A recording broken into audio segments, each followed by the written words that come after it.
ilustríssimo. Tudo bem.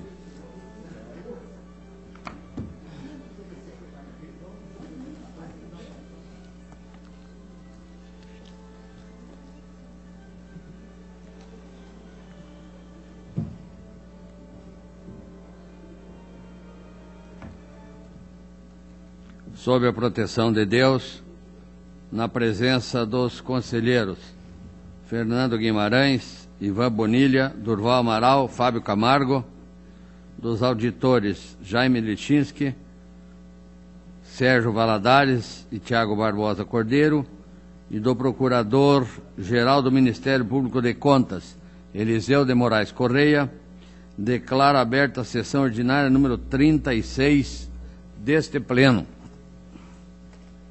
Ausente os conselheiros Nestor Batista e Caio Márcio por motivo de férias, ficando convocados auditores Jaime Lichinski e Sérgio Valadares para a composição de quórum, conforme portarias. Ausente o auditor Ives Linhares, também por motivo de férias, e Cláudio Augusto Canha, por motivo justificado. Presente a Procuradora do Estado, Amanda Corvelo Barreto. De acordo com o regimento interno, concedo a palavra para comunicações e inclusão de processos em pauta.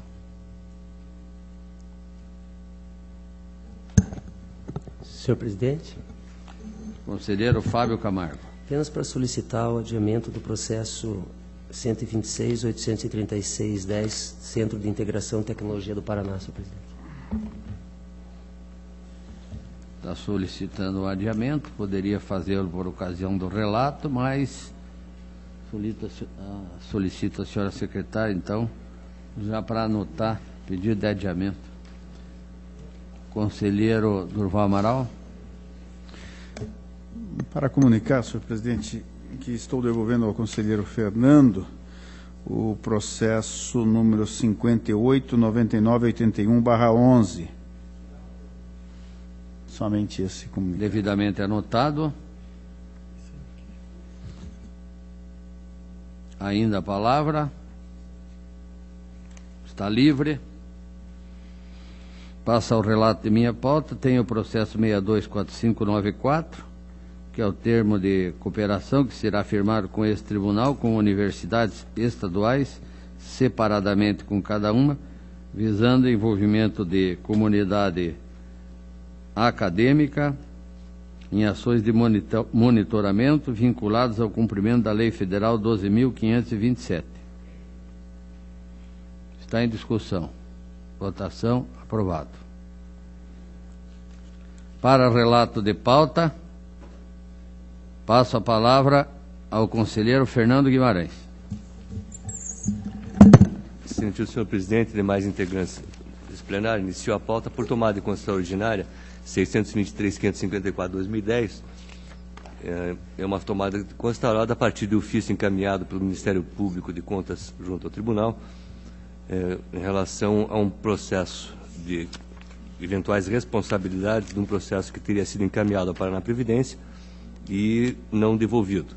Após a instrução, a Diretoria de Controle de Atos Pessoal e o Ministério Público manifestam pelo arquivamento em função de que o processo também já foi devolvido e demonstrou o senhor Munir Caran, que foi intimado, que não era a época da sua gestão. Então, não havendo mais nenhuma irregularidade, a proposta que apresento é julgar regular as contas objeto dessa tomada extraordinária. É o relatório com a proposta de voto, senhor presidente. Está em discussão. Aprovado.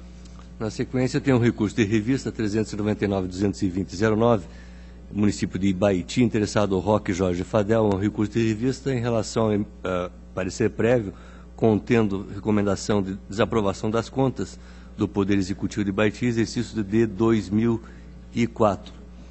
Após toda a tramitação, a Diretoria de Contas Municipal manifesta para o provimento parcial para afastar alguns dos itens.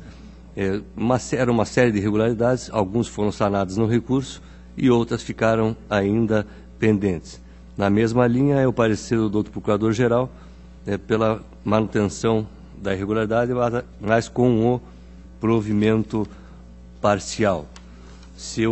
A proposta de voto acompanha toda a instrução.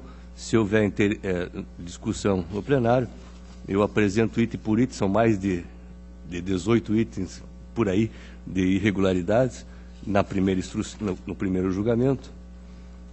18 não, 12. Né? Então, se houver interesse na discussão, eu posso ler os itens que a instrução e o parecer considera como ressalva. Então, a proposta de voto, neste resumo, é pela procedência parcial, provimento parcial do recurso, afastando algumas irregularidades com algumas ressalvas e mantendo outras irregularidades. É a proposta de voto, senhor presidente. Está em discussão. Votação. Aprovado. Na sequência, tem o processo 589981-2011, Câmara Municipal de Açaí, que foi devolvido pelo conselheiro Durval Amaral. Eu tinha aventado na semana passada, até perguntado se ocorreu a devolução. Eu estou fazendo um esforço tremendo, a pedido do presidente Artagão de Matos Leão, em relação a não retirada de pauta de processos, em função de documentação juntada ou anexada.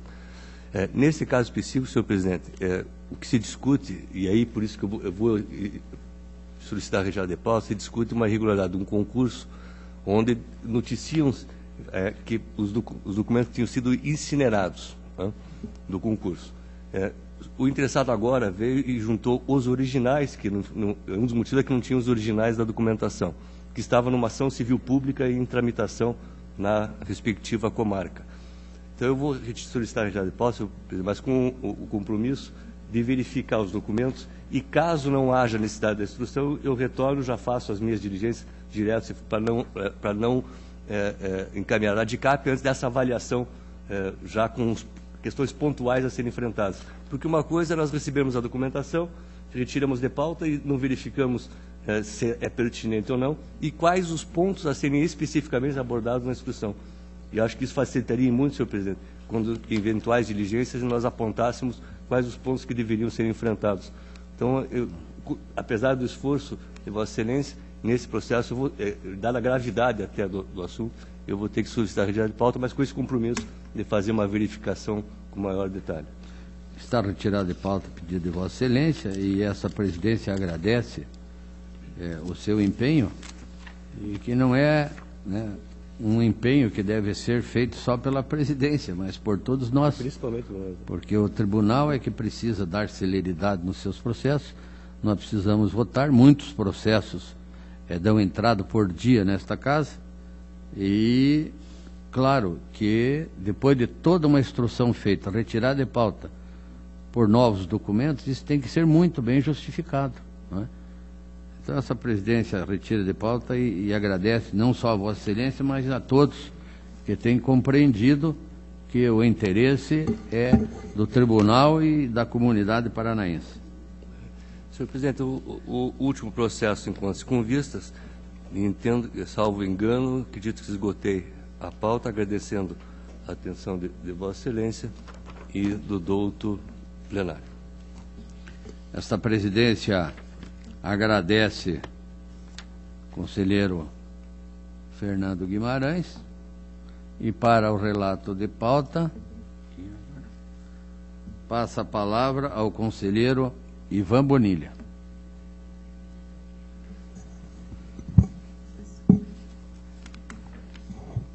Senhor presidente e demais integrantes dessa sessão de pleno, eu inicio os trabalhos da Corregedoria com o relatório do quarto bimestre, englobando o mês de julho e agosto deste ano. E, inicialmente,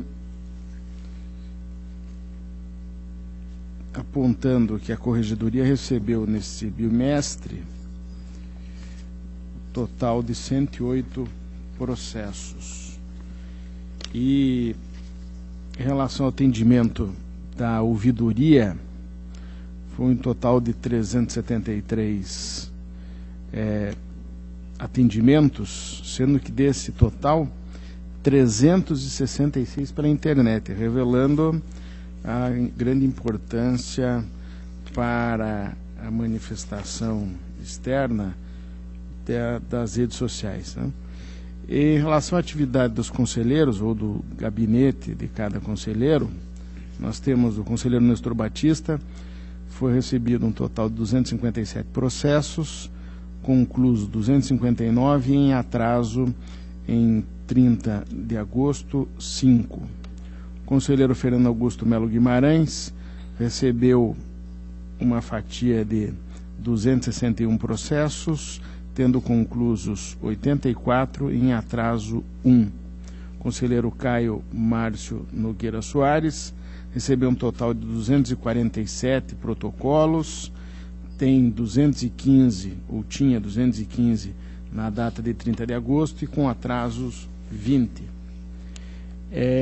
O conselheiro Fábio Camargo recebeu um total de 1.214 processos, tendo concluso 851, em atraso nenhum. Eu recebi 225 processos, tenho conclusos 258 e também nenhum em atraso. O conselheiro Durval Amaral teve um total de 130 processos recebidos no seu gabinete, está com 195 conclusos, em atraso 12. Em relação ao gabinete dos auditores, o que temos é o seguinte quadro. Auditor Jaime Tadeu Lechinski teve distribuídos a sua cota 825 processos, tendo conclusos 944, em atraso 153. O auditor Sérgio Fonseca recebeu 847, conclusos 248, em atraso 6, com férias gozadas em parte do período. O auditor Ivens Linhares, 844 recebidos, conclusos 111, em atraso nenhum. O auditor Tiago Barbosa Cordeiro, processos distribuídos 763, conclusos 557, em atraso 231. E, por fim, o auditor Cláudio Canha recebeu 797, tinha concluso 999, em atraso nenhum. Em relação à atuação do Ministério Público junto ao Tribunal de Contas, os números que foram apresentados e que eu agora também apresento são o seguinte. Em relação ao gabinete do Procurador-Geral, ele recebeu um total de 190 processos, tendo conclusos na data de 30 de agosto 148 e em atrasos 35. A Procuradora Ângela Cássia Costaldello, no período, goza de licença-prêmio e, portanto, não recebeu processos. A Procuradora Célia Moro Cansu recebeu 599, tinha concluso 225 e em atraso 35. A Procuradora Elisa Condo Langner recebeu 635, conclusos 52, em atraso nenhum. Procurador Flávio Berti recebeu 673, teve conclusos 59, em atraso nenhum. Procurador Gabriel Leger teve distribuídos 283 processos, conclusos nenhum, em atraso também nenhum. E por derradeiro, ainda não, Procuradora Juliana Rainer recebeu 594 processos, conclusos 292, em atraso 8. Procuradora Kátia Puchaski recebeu 625 processos, conclusos 59, em atraso nenhum. E Procurador Michel Rainer recebeu 598, teve conclusos 177, em atraso 2. E, por fim, Procuradora Valéria Borba, que recebeu 599 processos, teve concluso um processo, em atraso nenhum. Em relação ao trabalho das diretorias, evidentemente que esse relatório já fica desde já anunciado a sua divulgação, todos os meios possíveis de acesso do tribunal. Você tem um relatório também pormenorizado e minudente de todas as diretorias, com destaque para a DAT, que teve um volume de 1.505 processos recebidos e expedidos 1.289 processos. E também evidentemente que na Diretoria de Contas Estaduais, onde se recebeu 928 e se expediu 1.040 processos. E vale o registro também da atividade da DCM, que recebeu 1.644 processos e expediu, no mesmo período, 2.170, o que mostra uma tentativa de recuperar o acervo de processos represados. A DEX recebeu 808 processos e expediu 791. E, enfim, todas as diretorias aqui contempladas mostram um natural crescimento de processos sob os cuidados do tribunal, o que faz aumentar o nosso empenho e a tentativa de darmos conta das responsabilidades desta Corte. Enfim, senhor presidente, de modo resumido e exemplificativo, que segue por meio eletrônico e físico, um relatório pormenorizado da atividade da incumbência de tramitação dos processos na Casa.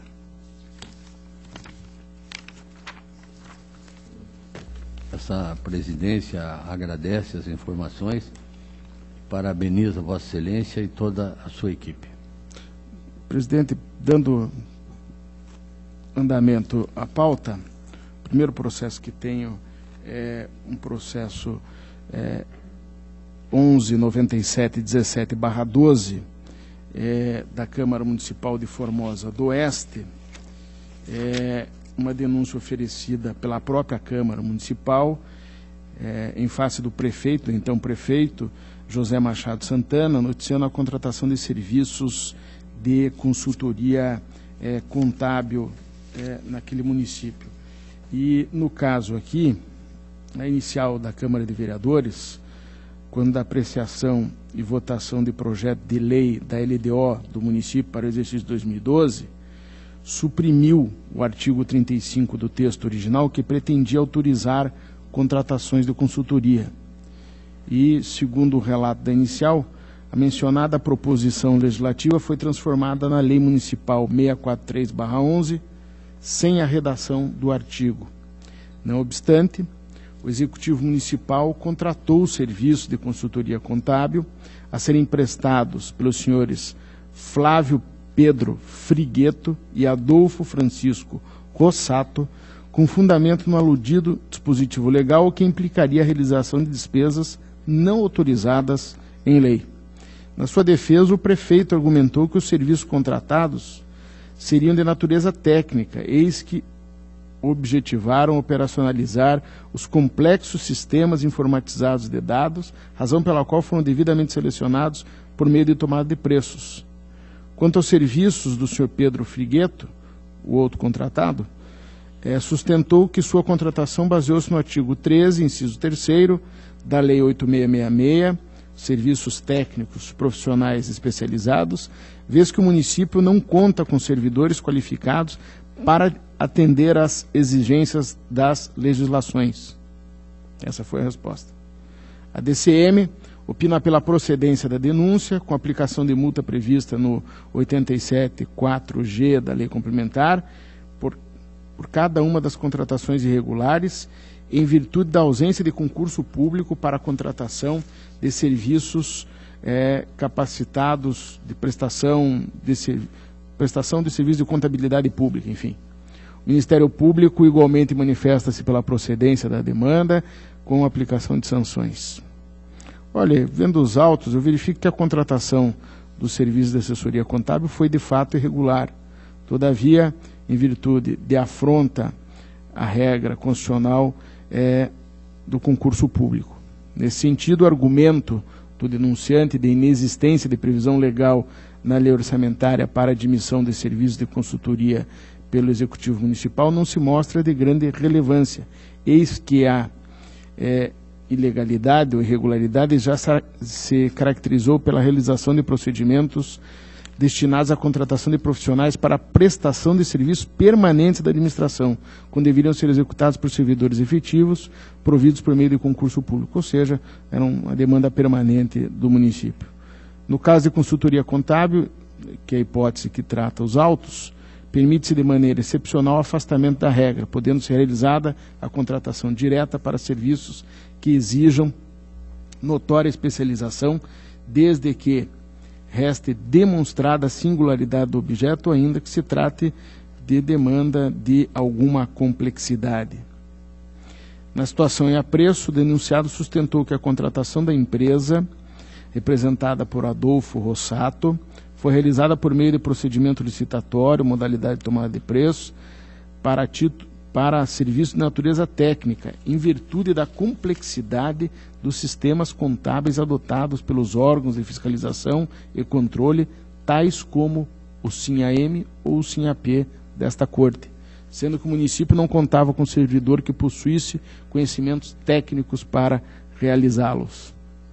Pela análise do objeto contratual, nota-se que os serviços são voltados, de maneira geral, à importação de arquivos eletrônicos, bem como captação, geração e transmissão de coleta de dados contábeis junto a sistemas informatizados desta casa, SINHAM, e o sistema também de coleta de dados contábeis junto à Secretaria do Tesouro Nacional, e também o sistema de informações sobre orçamentos públicos em saúde para o banco de dados do DataSUS, dentre outros.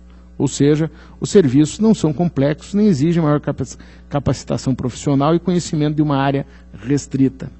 Veja-se que a captação, geração e transmissão de coleta de dados contábeis junto a sistemas informatizados, que já são adotados por diversos órgãos de controle, são atividades usuais do profissional de contabilidade e não exigem conhecimentos sequer mais do que superficiais.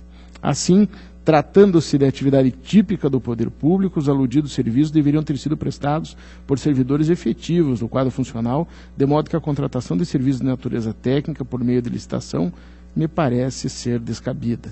Também a contratação por meio de licitação do Instituto Técnico de Administração Municipal, INTEC, representado pelo senhor Flávio Pedro Frigueto, com fundamento no artigo 13, terceiro da Lei 8.666, foi induvida, haja vista que o objeto do contrato não procurou abranger ou não abrangeu serviços técnicos profissionais especializados de assessorias ou consultorias técnicas e auditorias financeiras ou tributárias, conforme dispõe o dispositivo. Nesse particular, a questão que deve ser analisada refere-se à natureza dos serviços contratados, a fim de verificar que são serviços técnicos, profissionais especializados ou não. Conforme a balizada doutrina, os serviços especializados são aqueles que demandam maior capacitação profissional e conhecimento de uma área restrita, o que não é o caso dos autos contratados pelo município de Formosa do Oeste. Isso porque, dentre os serviços objeto do contrato firmado, encontra-se, a título de exemplo, consultoria sobre a execução mensal do sistema orçamentário, financeiro, patrimonial e contábil em todas as suas fases. Também, consultoria sobre a aplicação das normas exigidas pela Lei de Responsabilidade Fiscal. Ou ainda, consultoria sobre a formalização de processos licitatórios. Mais, consultoria na elaboração e redação técnica legislativa de atos oficiais e administrativos, consultoria visando a elaboração dos instrumentos orçamentários, consultoria na elaboração de peças de defesa de processos de prestação de contas junto ao Tribunal de Contas do Paraná. Nota-se, portanto, que não se trata de serviços especializados, eis que as atividades descritas não demandam conhecimentos ou habilidades específicas do profissional. Em verdade, percebe-se que os serviços contratados objetivaram a realização de toda a contabilidade do Poder Executivo Municipal e não somente consultoria.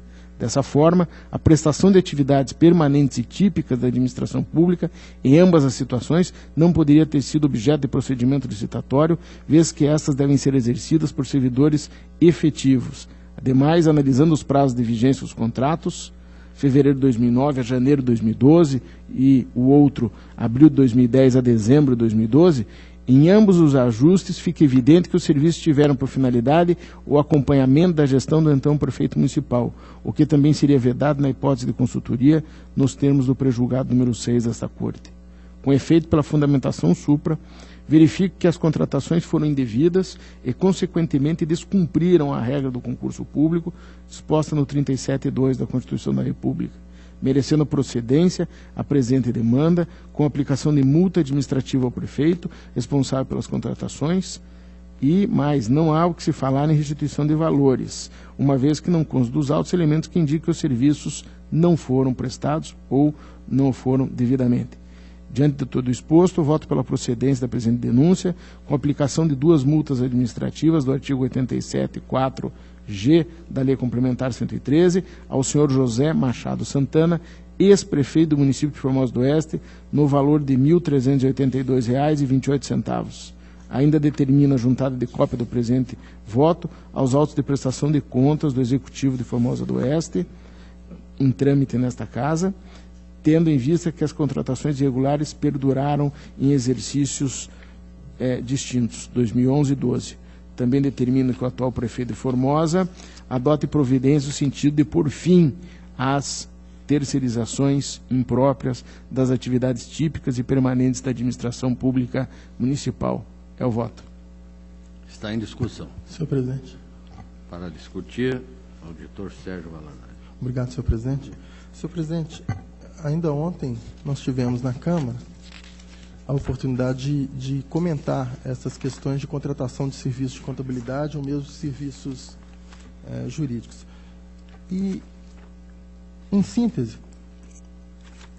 o meu pensamento é que não seria completamente desarrazoado que um município pequeno, que uma Câmara de um pequeno município, e eu consultei aqui rapidamente, Formosa do Oeste tem 7.500 habitantes. Ontem até analisávamos as contas da Câmara de Nova Olímpia, que o presidente Fábio consultou ali com a doutora Maria Augusta, tinha 5.000 habitantes. Então, me parece que uma Câmara, por exemplo, de um município pequeno como esse, é como se fosse uma pequena empresa que normalmente não tem em seus quadros um corpo grande de contadores. Eu entendo que uma Câmara deveria ter pelo menos um contador responsável pela gestão financeira orçamentária do órgão.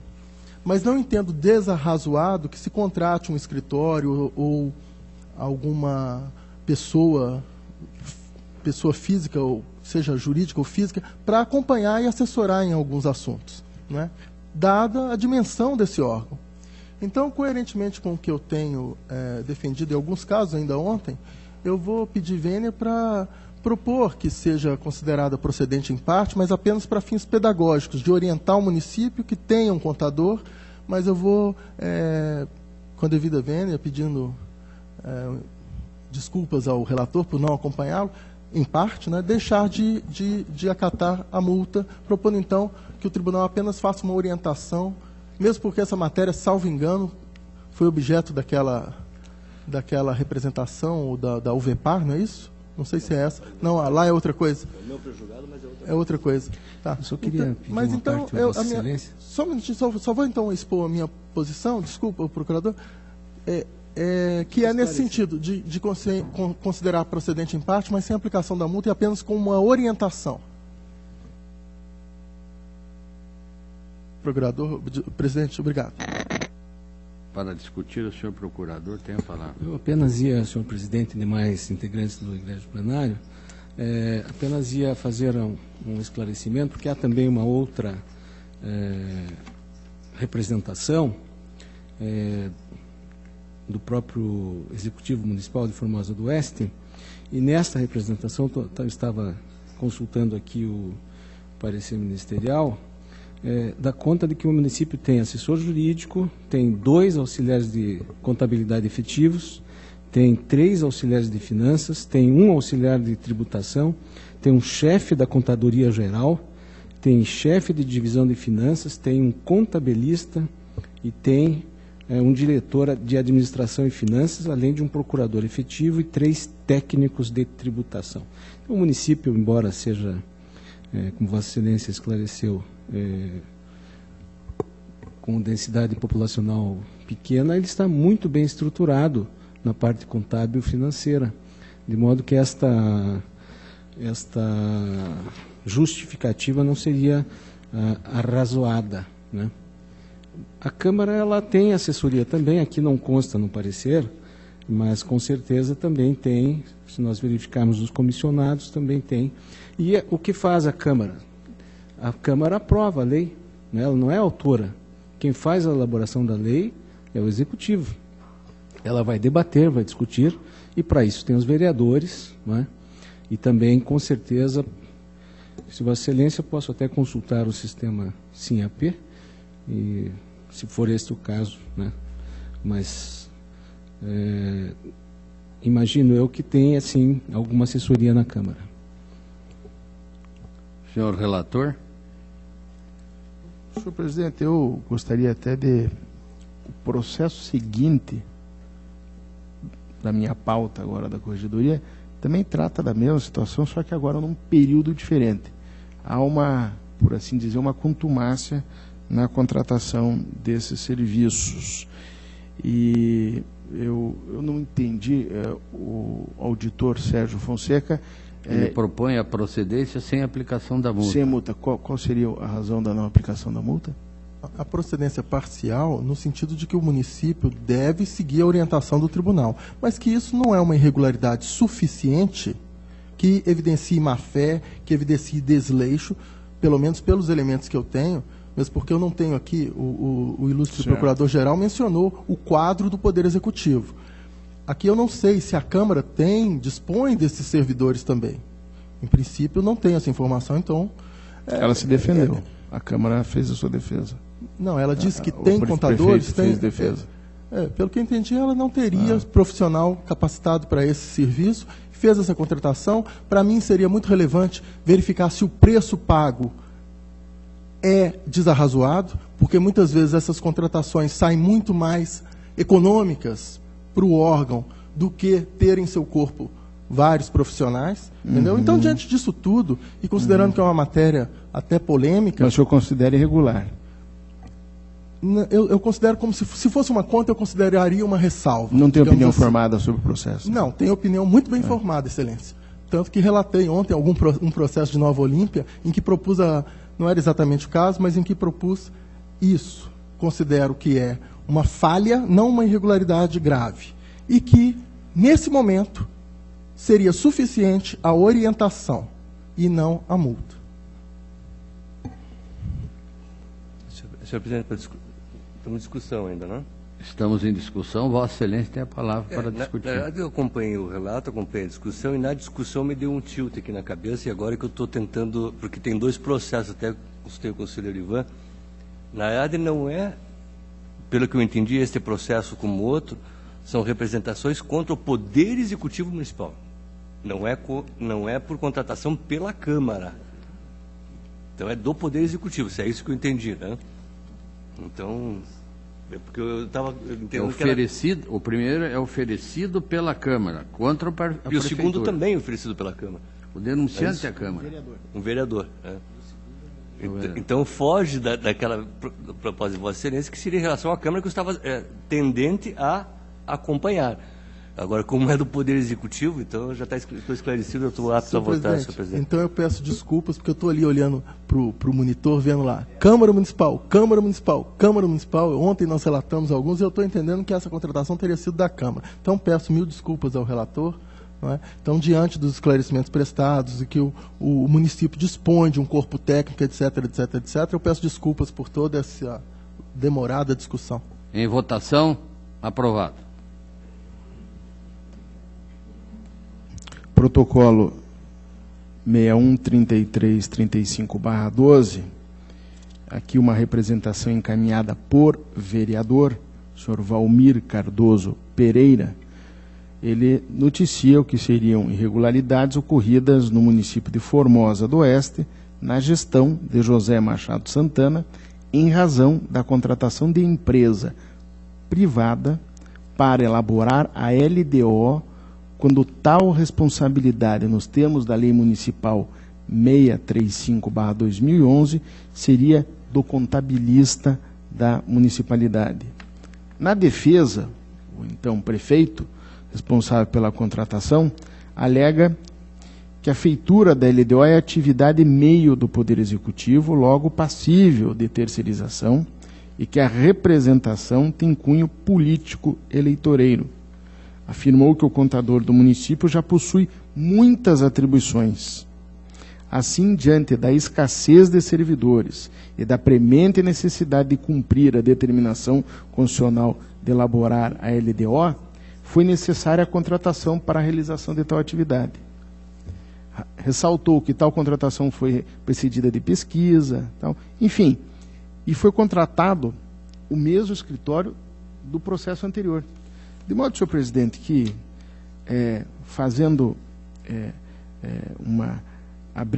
abreviando a discussão, que na sua moldura é exatamente igual à da anterior, eu fui pela procedência da representação e, votando pela procedência da representação, com a multa prevista no 87.4G, para o senhor José Machado Santana, em razão da terceirização irregular de atividade típica, finalística, permanente, cotidiana até do Poder Executivo Municipal, qual seja a elaboração da LDO. Por fim, dar-se ciência desta decisão, ilustre conselheiro Durval Amaral, relator dos autos de prestação de contas do prefeito de Formosa do Oeste, exercício 2012, autos 18.7732/13, e evidentemente deixo de determinada evolução dos valores, porque, ao que tudo indica, a toda evidência, o prestador de serviços se desincumbiu da sua tarefa, ainda que seja uma tarefa, me parece que imanente à condição de contador do município. É o relatório com voto. Está em discussão. Votação. Aprovado. Pela ordem, senhor apenas procurador. senhor presidente e demais integrantes, apenas para esclarecimento, a dúvida do eminente auditor, Sérgio, consultei o nosso radinho, né, e a Câmara tem uma contabilista, a dona Luciana. Então, não é por ausência também na própria Câmara que para discutir a LDO. Senhor relator? Senhor presidente, eu não vou discordar que o doutor... Pela ordem, Vossa Excelência. Eliseu pediu a palavra. É só para fazer um registro, né? Eu não vou nem fazer declaração de voto, mas é só para que fique claro, é que eu estou acompanhando esse processo porque falta a demonstração da especificidade e necessidade em relação à LDO. Tá? Porque se alega que contratou, mas não se demonstrou quais são os problemas pontuais que a consultoria poderia enfrentar para enfrentar uma LDO. Tá? Às vezes existem situações que necessitam. Então, para ser compatível com o prejulgado, que eu mesmo relatei, é só essa ressalva que nesse processo estão ausentes as demonstrações e os motivos pelos quais a consultoria foi contratada. Continuidade da pauta, senhor relator. Protocolo 603921, uma representação da Lei 8666, com pedido cautelar, encaminhada por Vander Aparecido Gonçalves, versando sobre alegadas irregularidades no pregão 163/2011, tipo menor preço, por item, promovido pelo município de São José dos Pinhais, por meio da Secretaria Municipal de Recursos Materiais e Licitações, visando ao registro de preços para a compra de medicamentos. Informa o requerente que a empresa comercial cirúrgica Rio Clarense Limitada foi impedida de participar do certame em questão, sob o fundamento de que o município de Cascavel lhe imputara a penalidade de suspensão temporária do direito de licitar e contratar com a administração, razão pela qual foi incluída no cadastro de fornecedores impedidos de licitar e contratar, disponível no site desta Corte. Expõe o representante, contudo, que a mencionada sanção havia sido suspendida liminarmente em sede de agravo de instrumento proferido em mandado de segurança que tramitou na vara cível da comarca de Cascavel. Não obstante a decisão judicial, a administração pública manteve o obstáculo à participação da empresa na licitação. O corregedor-geral à época, conselheiro Nestor Batista, recebeu o expediente como representação e, na mesma oportunidade, acolheu o pedido de concessão de medida cautelar formulado pelo requerente, determinando ao município de São José dos Pinhais a adoção de providências para suspender os efeitos do registro de preços, decorrendo da licitação em comento até decisão definitiva do plenário desta Corte. Em defesa, o Procurador-Geral do Município sustentou que pese a concessão de liminar em momento anterior em decisão judicial, este tribunal apenas deu baixa no impedimento de licitar em 6 de setembro de 2011, sendo que essa seria a data em que a empresa ficou liberada da penalidade, bem como não tinha conhecimento quanto ao real alcance dos efeitos das informações mantidas no cadastro desta Corte. Quanto ao comando emitido por esse tribunal em sede cautelar, esclareceu que o procedimento encontrava-se finalizado, tendo sido firmados contratos ainda em execução, e por se tratar de fornecimento de medicamentos, não seria possível efetuar a suspensão de seus efeitos sem prejuízo aos serviços de saúde. A DCM opinou pela procedência da representação com anulação do procedimento licitatório, ressalvados os contratos já realizados. Também sugeriu a aplicação de multa prevista no 87.3f da Lei Complementar, individualmente ao senhor Ivan Rodrigues, a senhora Miriam Camargo Taborda e a senhora Patrícia Galante Estradioto Vieira, diretora do Departamento de Licitações, em virtude do descumprimento da decisão cautelar proferida por esta Corte. O MP manifesta-se pela procedência da representação com a imposição de sanções. Verifique que a demanda merece procedência, haja vista a ilegalidade da decisão que impediu a empresa comercial cirúrgica Rio Clarense de participar do pregão eletrônico 63, bem como o descumprimento da medida cautelar proferida por esta Corte.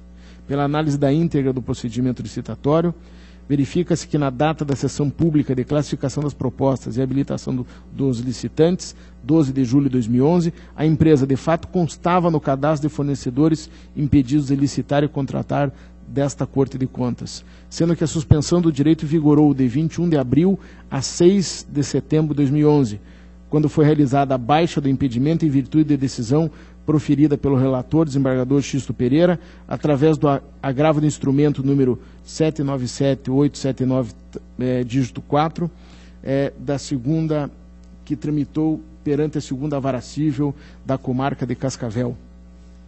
Essa decisão judicial liminar que suspendeu a penalidade imposta à referida empresa também foi proferida em 12 de julho de 2011. Não obstante a suspensão da sanção nesta data, o município de São José dos Pinhais, em resposta ao recurso administrativo interposto pela licitante, manteve o obstáculo à sua participação no certame, sob o argumento de que a administração encontra óbice para contratar empresas impedidas de licitar que figuram no cadastro do TCE.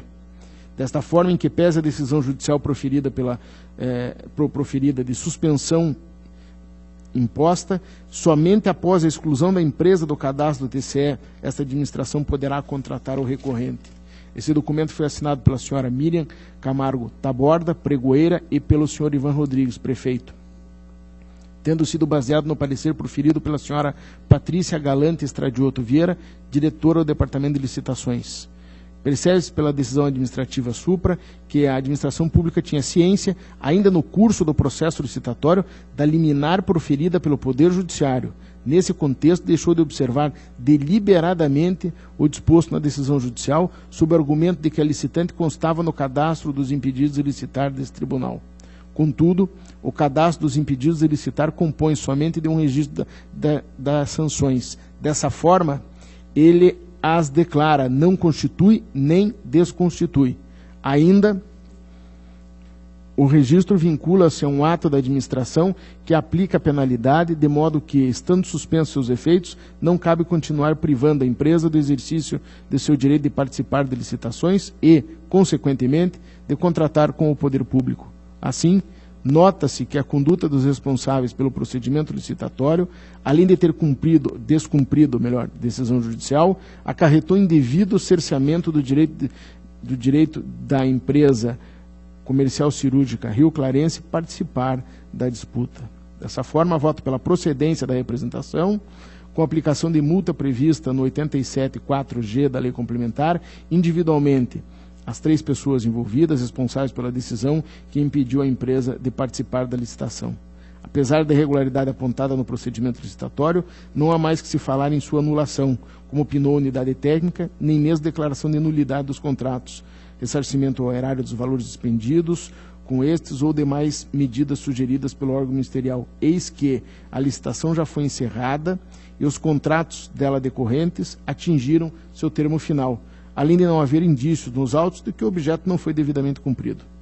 A outra irregularidade praticada pelo município relativamente ao descumprimento da medida cautelar proferida por esta Corte também merece procedência. Em defesa, o Poder Público alegou que o procedimento tinha finalizado e que os contratos firmados encontravam-se em plena execução, sendo que a suspensão dos efeitos do registro de preços acarretaria prejuízo aos serviços de saúde por se tratar de fornecimento de medicamentos. No entanto, não cabe aos administradores públicos decidir pelo cumprimento ou não das decisões administrativas, incluídas as emanadas desta Corte, ainda que possam causar transtornos de ordem prática. Também, quando o deferimento da medida cautelar, o procedimento licitatório já havia esgotado, estando vigente os registros de preço. A concessão de medida, portanto, baseou-se na possibilidade de celebração de contratos em condições que não a mais vantajosa para a administração e o interesse público, visando impedir novos ajustes contratuais em certame possivelmente viciado. Dessa forma, voto pela procedência da representação, também neste ponto, com aplicação de multa do 87, terceiro F da Lei Complementar, ao senhor Ivan Rodrigues, haja vista o descumprimento de decisão de determinação cautelar. A meu ver, apenas o senhor Ivan Rodrigues pode ser responsabilizado pelo referido descumprimento, porquanto responsável pela administração municipal à época, razão pela qual não adota a opinativa da DCM de aplicação da mencionada sanção à pregoeira e à diretora do Departamento de Licitações e Contratos.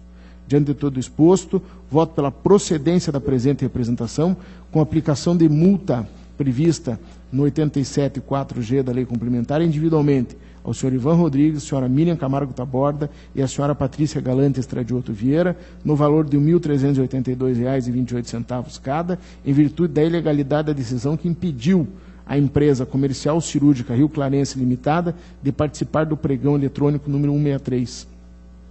Ainda condena o senhor Ivan Rodrigues ao pagamento da multa administrativa prevista no 87.3F da Lei Complementar no valor de R$ 691,13 pelo descumprimento da medida cautelar proferida no Acórdão 1056/12 do Tribunal Pleno. É o relatório e voto. Está em discussão. Peço palavra, senhor presidente.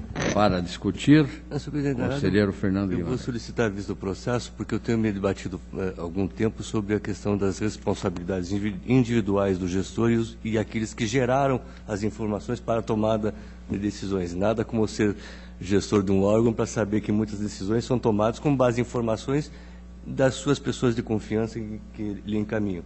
Então, como eu vi que o conselheiro Ivan está apenas afastando a multa em relação aos demais membros, eu vou solicitar vista para dar uma estudada nesse processo. Não havendo manifestação contrária, vista concedida ao conselheiro Fernando Guimarães. Conselheiro relator, com a palavra para a continuidade de relato.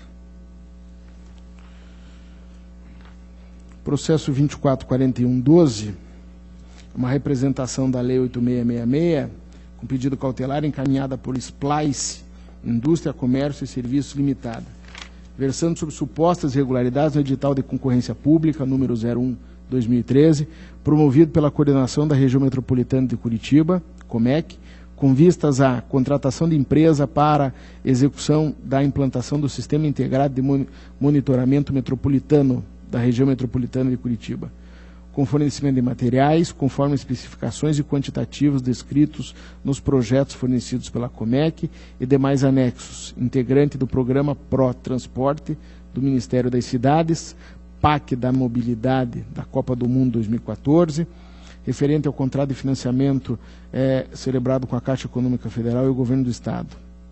Diante das eventuais irregularidades narradas pela requerente, recebi o expediente como representação, quanto aos seguintes itens. Primeiro, requisito para habilitação não previsto em lei, um compromisso de contratar apenados e egressos do sistema penitenciário. Também, necessidade de comprovação de experiência prévia da empresa na execução de quantitativos correspondentes a mais de 50% dos previstos no edital. Também, especificidades técnicas de equipamentos restritivas à competição e ausência de especificações técnicas dos itens vídeo wall, controle de acesso, ar-condicionado e software para câmeras Dome PTZ. No mesmo ato, deferiu o pedido cautelar, suspendendo o processo de contratação ou o contrato eventualmente firmado, no estado em que se encontrava, até decisão definitiva do plenário desta Corte. Antes mesmo da citação, a Comec, representada por seu diretor-presidente, manifestou-se nos autos, sustentando a regularidade do procedimento. Diante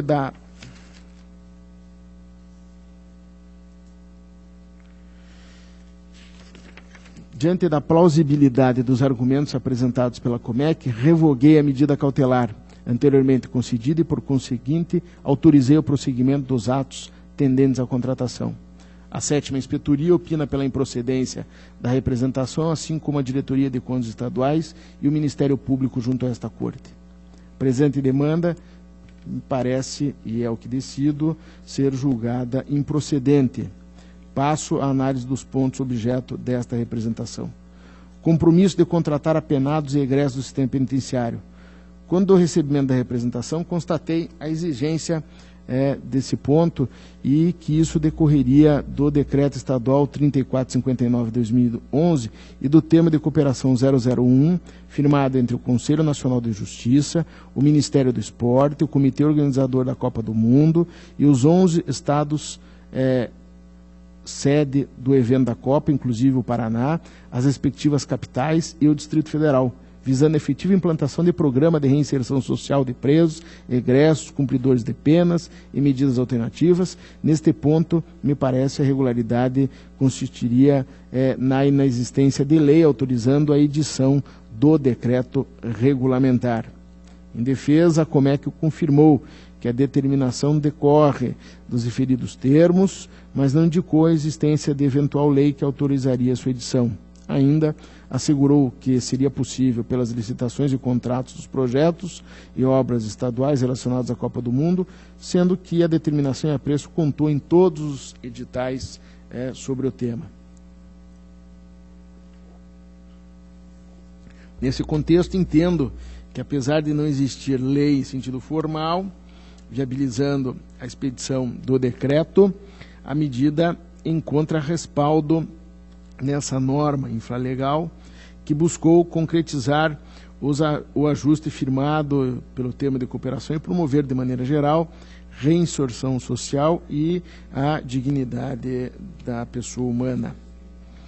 Ademais, a insurreição do representante foi no sentido de que a obrigatoriedade de apresentar compromisso em contratar apenados e egressos do sistema violaria princípios da isonomia e da proposta mais vantajosa para a administração, o que não ocorreu no presente caso. Isso porque, além da afirmação da Comec de que a exigência constou em todos os procedimentos relacionados à Copa do Mundo, a declaração em questão foi apresentada por ambas as licitantes que ultrapassaram a fase de classificação, Dataprom e Citran, o que por si só afasta a suposta violação à isonomia. Também não vejo qualquer óbice à proposta mais vantajosa com a declaração exigida.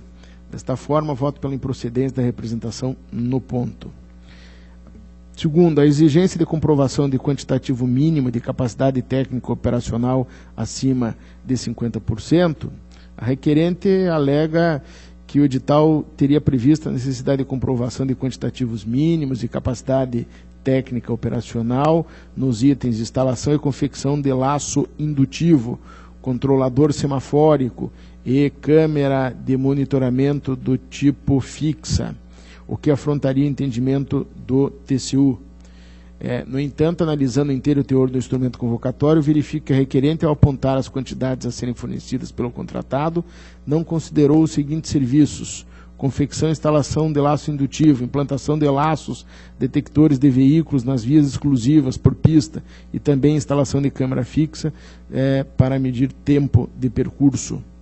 Quanto ao controlador semafórico, a representante considerou o serviço incorreto em seu cálculo, pois, consoante se extrai do edital, o item adequado a considerar seria o serviço de parametragem e configuração de cruzamentos, incluindo programação de planos para prioridade seletiva e adaptativa em tempo real, cuja quantidade a fornecer é 94 e não 37, como considerou a requerente. Dessa forma, os percentuais apresentados pela representante estão incorretos, pois foram obtidos por meio de quantitativos inadequados. Assim, percebe-se que nenhuma das exigências de comprovação de quantitativos mínimos ultrapassou os 50%, razão pela qual voto pela improcedência da representação neste ponto. terceiro ponto que foi abordado, que foram as especificações técnicas de equipamentos que seriam restritivos à competição, que, segundo a representante, a descrição de módulo de comunicação GSM, GPRS, como prevista no edital, seria atendida por pouquíssimos fornecedores, e as especificações do cabo multilan, blindado ou PET-core, gigalan, vermelho, e da linha de produtos para atender a tecnologia GPON seriam atendidas apenas pelos produtos da marca Furukawa. Quanto aos cabos, a Comec informou que estes são fornecidos por diversos fabricantes, dentre eles Parks e Cianet, além de outros que produziriam produtos similares, e cita vários nomes, empresas e concorrentes. E, conforme já assegurei quando da revogação da medida liminar, uma breve consulta aos sites dessas empresas revela que estas produzem ou comercializam materiais e equipamentos de infraestrutura de rede, como os cabos em questão. Esta constatação, por si só, afasta a eventual alegação de que os produtos somente seriam fornecidos pela empresa Furukawa. Em relação ao módulo de comunicação GSM, por sua vez, verifica-se que a representante não foi precisa em sua argumentação, apenas indicando que há pouquíssimos, para não dizer um, fabricante no mercado que atenda esse item com esses requisitos. Contudo, não indicou qual fornecedor disporia desse produto, o que já indica incerteza na alegação. Assim, entendo que o valor do referido módulo de comunicação em relação ao total orçado não possui a relevância que se poderia supor.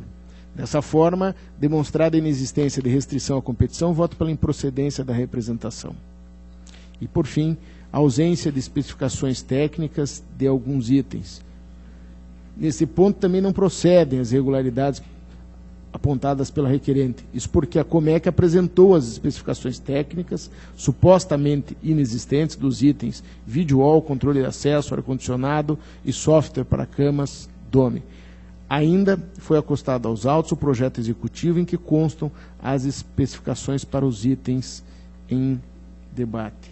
Dessa forma, voto pela improcedência deste ponto da representação. É o relatório e o voto, senhor presidente. Está em discussão. Votação. Aprovado.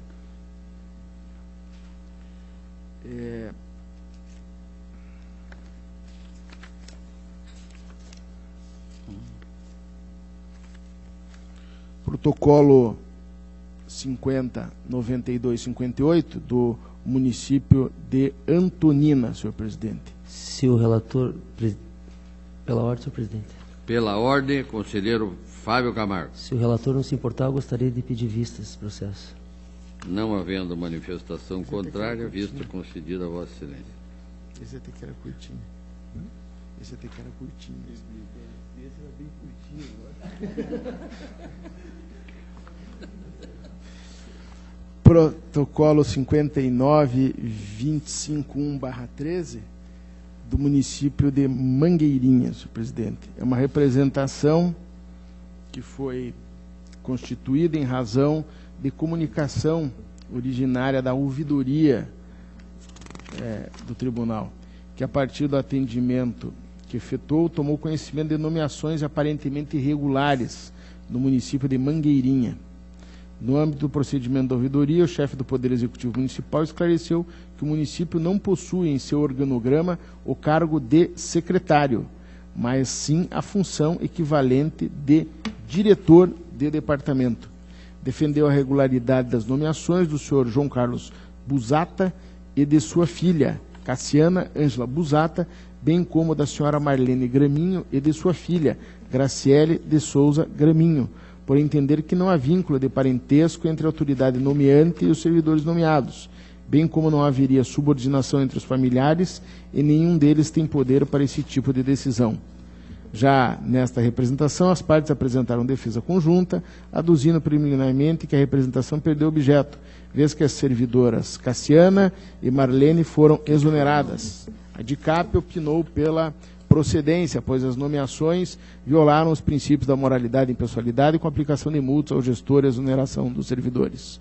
O MP entendeu que as nomeações apontadas se enquadravam perfeitamente no proibitivo da súmula vinculante número 13 do Supremo, e que, mesmo que o parentesco não esteja com a autoridade nomeante, presume-se que os ocupantes de cargo de direção exerçam influência direta na contratação de servidores. Afirmou que, em consulta de dados do SINAP, verificou que a senhora Graciele foi renomeada em 11 de janeiro de 2013, sendo que sua mãe continua a ocupar a mesma função de diretora do departamento de gabinete do prefeito, o que caracterizaria uma tentativa de engodo por parte dos representados quando pugnaram pela perda do objeto da representação. Assim, conclui pela procedência, o MP, da representação com aplicação de sanções aos envolvidos. Ressalto que a defesa dos representados não refutou os vínculos de parentesco indicados na inicial. Constatadas as relações indicadas, a análise incidirá sobre a incidência e aplicabilidade da legislação pertinente. Os representantes, ao sustentar a perda de objeto, aduzindo a exoneração das servidoras, depois refluíram em uma delas e voltaram a contratar, o que só confirma o poder de influência da diretora do departamento ao conseguir a renomeação do parente após comunicar a esse tribunal a exoneração. De modo que, inevitavelmente, inapelavelmente, melhor sorte não vejo do que seguir os pareceres e a opinião dos segmentos administrativos da Casa e votar pela procedência da representação com a aplicação de 2 multas administrativas previstas no 87.4G da Lei Complementar, cada uma no valor de R$ 1.382,28, ao senhor Albari Guimorvan Fonseca dos Santos, gestor responsável pelas nomeações consideradas contrárias à súmula 13 e ao prejulgado número 9 desta Corte de Contas, que dão fundamentação ao meu voto, e, por fim, peço ou determino o encaminhamento de cópias desses autos ao Ministério Público Estadual, além, evidentemente, da exoneração da servidora que teve a sua exoneração represtinada, vamos dizer assim, por ato posterior. Está em discussão. Conselheiro Fernando. Senhor presidente, eu acho que pelo conjunto da obra, eu acho que nem boa-fé pode se alegar para efeito de não devolução das remunerações.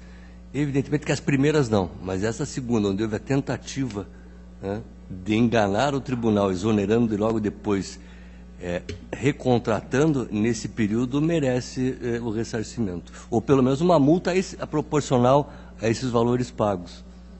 Então, eu gostaria de acrescentar uma proposta de voto a devolução. Não, a devolução daí vocês fiquem bonzinhos, eu estou bravo hoje. Não, eu acho que, conselheiro Sérgio, uma situação... Presidente, pela ordem, senhor presidente, eu gostaria de interromper a discussão. Com relação a esse processo? Exatamente. Pela ordem. É que houve eu fui socorrido aqui pelo meu... Normalmente é o meu porto eletrônico. Agora foi é que a verdade, a argumentação da renomeação foi uma desconfiança levantada pelo MP, mas depois, em consulta ao CIAM, ela foi exonerada. Então, é bom que diga que não houve essa renitência que eu anunciei aqui. Então, a multa vai ao CIAM. Mas, de qualquer modo, senhor presidente, é bom que se diga, isso não muda... Eu não sei quem era o gestor nessa época. Mas não sendo da minha gestão... Em votação... Aprovado.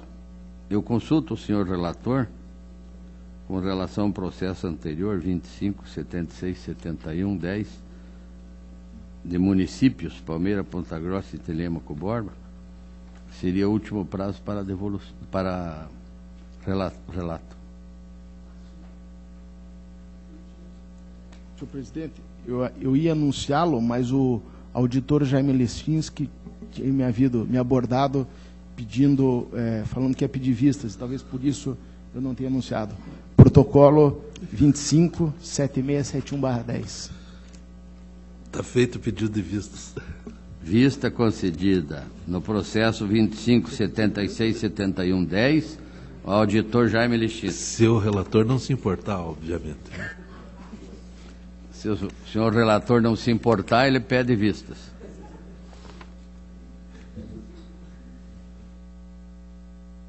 Presidente, da pauta da corregedoria eram esses os processos, surpreendentemente, mas tem uma pauta ainda que é ligeira, ordinária, e o primeiro processo é o 382/13, é uma tomada de contas extraordinária instaurada em cumprimento da determinação do despacho. Então, presidente... Questão de ordem, senhor presidente. Pela ordem, conselheiro Fernando Guimarães. Na verdade, eu ia solicitar ao relator que esse processo fosse retirado de pauta para republicação na pauta, porque essa tomada de consideração não foi aberta contra o governador Carlos Alberto Richa, e sim em relação ao senhor Amaury Escudeiro, que descumprindo, ou aparentemente descumprindo a ordem, né, desse tribunal, fez um repasse ao Clube Atlético Paranaense. Esse é o motivo da tomada de consideração ordinária. E eu não vejo na pauta o nome como interessado, e sim, acho que foi um erro do sistema, que foi aberto contra o senhor Amaury Escudeiro. Eu já adianto, senhor presidente, que o voto era pela inexistência de responsabilidade a ser apurada e, portanto, extinção sem resolução do mérito. Que eu queria discutir o mérito no pleno, né? Eu queria discutir essa questão, se existe ou não a responsabilidade. E, eventualmente, numa discussão com a pauta equivocada, e vamos admitir que, na remota hipótese de haver a responsabilidade, né, que eu acredito que, em princípio, exista, mas aí nós temos que repetir a decisão. Mas, se vocês quiserem relatar, eu peço vistas. Eu verifico se há prejudicialidade. Aliás, o gabinete está sem nenhum processo para pau do ano que vem, então eu pedi várias vistas. Eu vou solicitar vista, senhor presidente. Na verdade, se existe um erro no protocolo, na protocolização, seria interessante, né, que retornasse para ser corrigido, para não causar depois nulidade. Né? Então, senhor mas eu consulto o senhor relator, que é dono do processo, de retirada de pauta, para encaminhamento ao protocolo para regularização do interessado. Ok. Está retirado de pauta a pedido do senhor relator. O seguinte, senhor presidente, é protocolo 580554/12, recurso de revista interposto pela Associação Pontagrossense de Portadores de Deformidades Faciais, pelo senhor José Altair Westenberg, contra o acórdão 2232/12 da primeira Câmara, que julgou irregular a prestação de contas e transferência voluntária, exercício 2010, e recurso que a recorrente recebeu da Secretaria de Estado da Educação no valor de pouco mais de R$77 mil. E, por ocasião da sessão plenária de número 17, de 9 de maio deste ano, apresentei proposta de voto pelo conhecimento e não provimento do recurso, mantendo a decisão recorrida, que concluiu pela irregularidade das contas em razão da incompletude e desorganização das planilhas apresentadas pelos interessados. Além disso, em razão de dúvida quanto ao destino dado aos recursos públicos transferidos, acolhi o opinativo da DAT e, por consequência, propus a instauração de tomada de contas extraordinária, especificamente para se quantificar eventual valor a ser restituído ou, alternativamente, se retificar o valor lançado como saldo inicial para o exercício seguinte, de 2011. O conselheiro Fernando apresentou o voto vista, no sentido de dar provimento ao recurso, reformando integralmente a decisão contida no acórdão recorrido, a fim de julgar regular com ressalva a prestação de contas e transferência voluntária, determinando a inscrição do saldo a comprovar de R$ 14.581,98 no exercício financeiro de 2011. O processo foi novamente trazido a julgamento em 22 de agosto, sendo concedida vista ao conselheiro do processo, ao conselheiro Fábio Camargo, que o devolveu no dia 19 de setembro. Trago o processo novamente a julgamento e aproveito para tecer algumas considerações quanto ao voto vista do conselheiro Fernando. Primeiro, não entendo prudente que esta Corte determine a inscrição de R$ 14.581,98 como saldo a comprovar no exercício subsequente. Isto porque, para chegar a esta conclusão, o conselheiro tomou por base exclusivamente os dados constantes da planilha encartada na peça 2 dos autos. Ocorre que esta não é a única planilha que consta dos autos, existindo também aquelas constantes das peças 10 e 19, melhor explicando. Portanto, discordo da proposta do conselheiro de inscrição de 14, pouco mais que isso, como saldo a comprovar no exercício subsequente, porque, para chegar a este montante, foi tomado por base apenas o saldo final de 2010, apontado pelos interessados na planilha da peça 2, página 10, um pouco mais de R$ 18.000, e depois sem considerar que na peça da página 6 consta outra planilha apresentando um saldo final para 2010 de quase R$ 74.000, e ainda outra planilha da peça 19 consignando um saldo final para 2010 de R$ 72.976. Ou seja, nenhum destes 3 saldos correspondem com aquele apontado no saldo inicial da planilha do exercício seguinte, de 2011.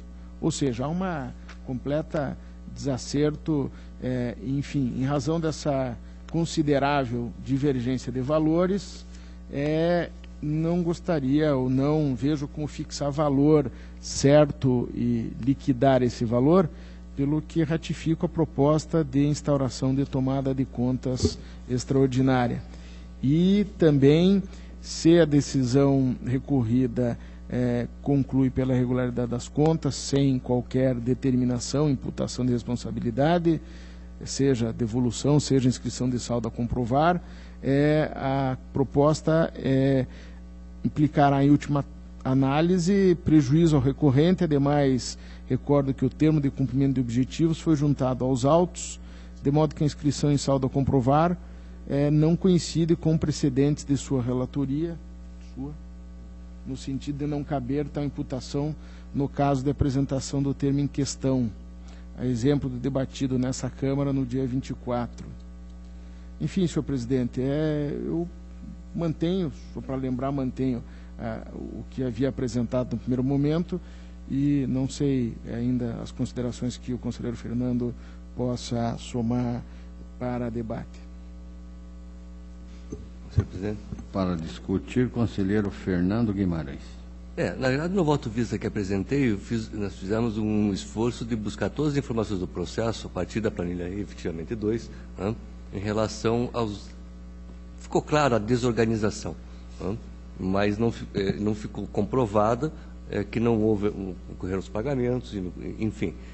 Fizemos uma conta, o conselheiro Ivan relatou bem, o saldo de 72 mil numa planilha. Eu considerei 62 mil e fração na planilha que apresentei no voto vista, considerando uma nota aqui, outra ali, que foram atestadas e foram efetivamente pagas. Também despesas, recursos próprios da entidade.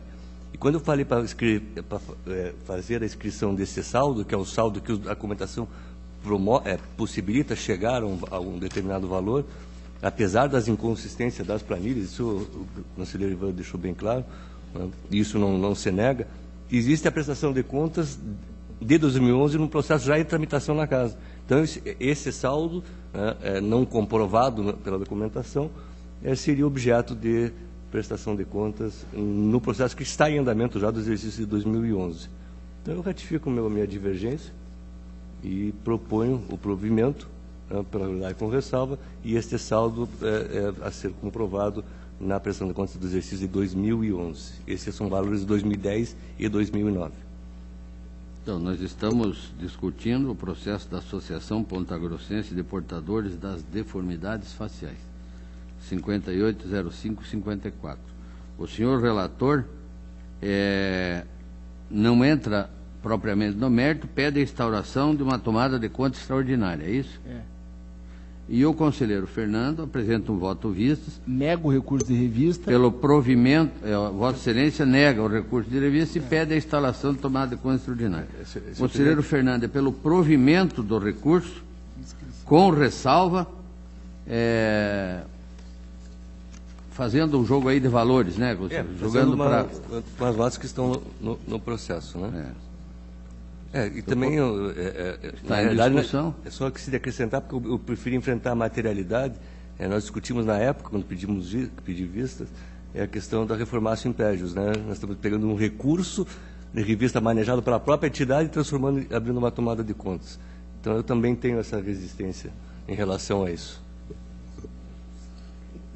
Encerrada a discussão, vou colocar em votação. Temos duas propostas bem claras. Conselheiro Ivan Bonilha, pelo improvimento do recurso e instalação de tomada de contas extraordinária. Conselheiro Fernando, pelo provimento do recurso, devido aos argumentos já utilizados, com ressalvas. Conselheiro Durval Amaral. Voto com a divergência. Com a divergência. Conselheiro Fábio Camargo. Voto com a divergência. Conselheiro auditor Jaime Lichinski. Eu também acompanho a divergência. Sérgio Valadares. Senhor presidente, entendendo que poderia ser instaurada a tomada de contas extraordinária de ofício e que, portanto, não estaria caracterizada a reformácio impédios, mas no caso concreto eu acompanho, apenas dando esse fundamento, acompanho o voto do ilustre conselheiro Fernando.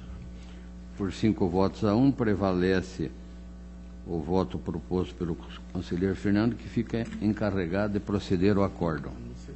Com a palavra, o senhor relator. Protocolo 1660-18, prestação de contas anual do Instituto Paranaense de Assistência Técnica em Extensão Rural, EMATER, referente ao exercício 2012, de responsabilidade do senhor Rubens Ernesto Niederreitmann, que é o diretor-presidente. Orçamento para o exercício 2012, fixado em 175,6 milhões, nos termos da lei orçamentária, com acréscimo superveniente de 12,58, o orçamento alcançou um montante final de 197,9 milhões.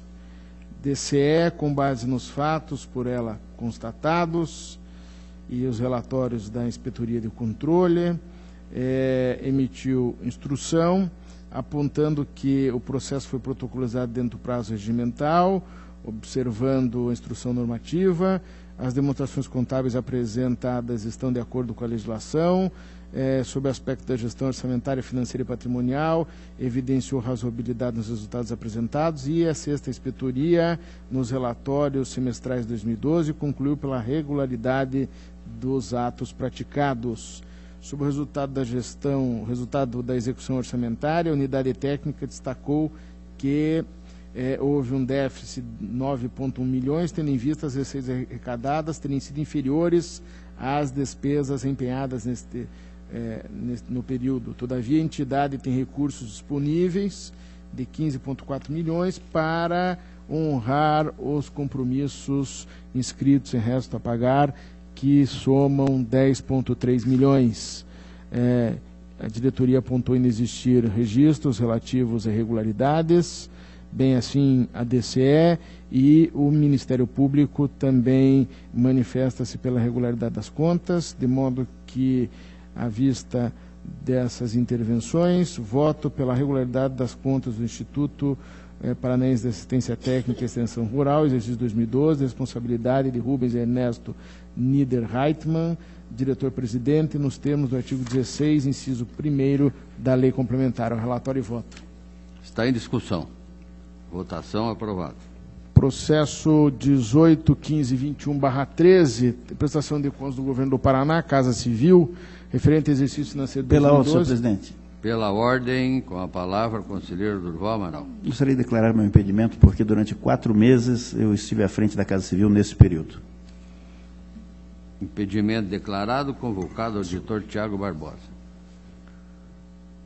Referente ao exercício 2012, responsabilidade dos chefes da Casa Civil no período, o senhor José Durval Matos do Amaral, período 1 de janeiro a 21 de maio de 2012, e o senhor Luiz Eduardo da Veiga Sebastiani, período 25 de maio a 31 de dezembro de 2012.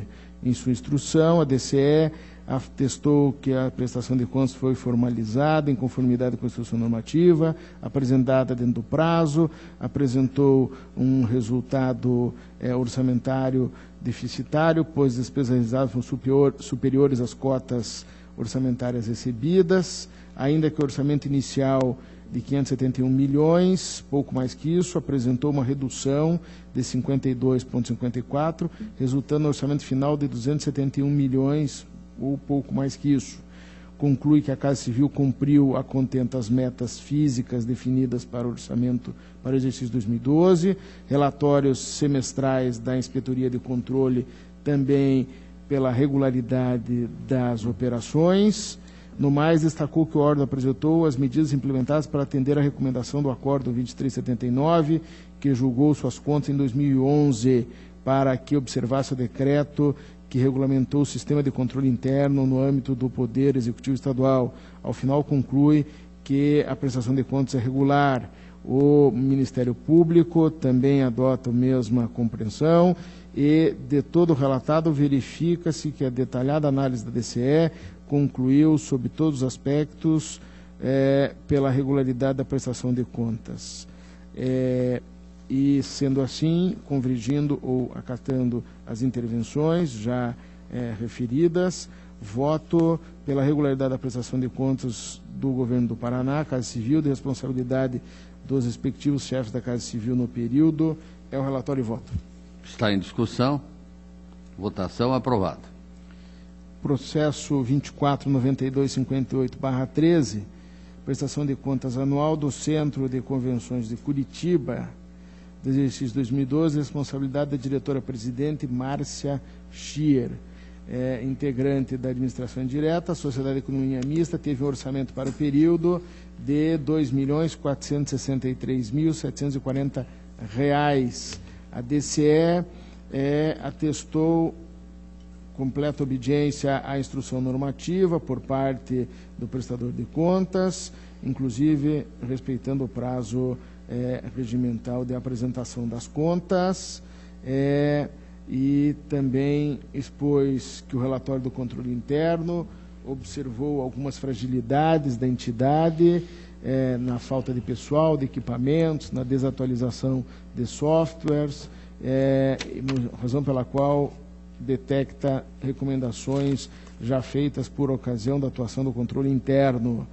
Ainda a unidade detalhou relatórios do primeiro e segundo semestre, elaborados pela segunda inspetoria, os quais, ao fim e ao cabo, não apontam nenhum achado, mas destacam que os trabalhos de fiscalização compreenderam o exame de despesa, movimentação financeira e patrimonial, e decorreram circunstâncias relevantes do ponto de vista operacional e administrativo, as quais já foram alvo de relato por ocasião dos trabalhos finais referentes a 2011, quais sejam admissão irregular de terceirizados em substituição de funcionário do quadro de pessoal, receita não comprovada através de documentos hábeis, exploração da atividade econômica fora das hipóteses previstas legalmente, descumprimento de requisitos legais para o repasse de valores. E nas verificações realizadas em 2012, foi constatado que essas situações ainda continuam a ocorrer. Os gestores foram alertados pela inspetoria para procederem às ações corretivas até o encerramento do exercício, que não acabou ocorrendo. No Acórdão 286/13 do Tribunal Pleno, proferido na prestação de contas anual da entidade para o período de 2011, esta Corte posicionou-se no sentido de que os fatos reiteradamente relatados pela segunda inspetoria não maculam as contas da gestão, pelo que determinou ao gestor máximo do Estado que adotasse medidas para que a entidade pudesse desempenhar suas atividades de acordo com as normas cabíveis. Segundo o relator, conselheiro Caio Márcio, refoge a competência de ação do gestor em modificar esse estado de coisas, sem que se implemente por parte do Estado medidas legais para tanto, assim, faça o juízo que os apontamentos em geral não conferem regularidade às contas de gestão. E, Por fim, sob a ótica dos resultados apresentados nos relatórios de entendimento reiterado da segunda inspetoria, bem como do contido no acórdão, ela conclui pela regularidade e com ressalva das operações dos atos do Centro de Convenções de Curitiba no período 2012. O Ministério Público também acaba acatando essas considerações para adotar a regularidade com as ressalvas já apontadas. Sendo assim, senhor presidente, acompanhando os opinativos que são uniformes da DCE e do órgão ministerial, com fundamento no artigo 16, primeiro da lei complementar, eu voto pela regularidade das contas do Centro de Convenções de Curitiba S.A., exercício 2012, responsabilidade da diretora-presidente Márcia Schier, recomendando à entidade que adote todas as medidas sugeridas no relatório de controle interno. Cientifique-se a inspetoria competente desta decisão para que informe no relatório do segundo semestre do exercício 2013 quais as mudanças detectadas em relação às circunstâncias que apurou em 2011 e se repetiram em 2012, no sentido de dar continuidade ao trabalho de fiscalização, demonstrando também seus eventuais avanços. É o relatório e voto.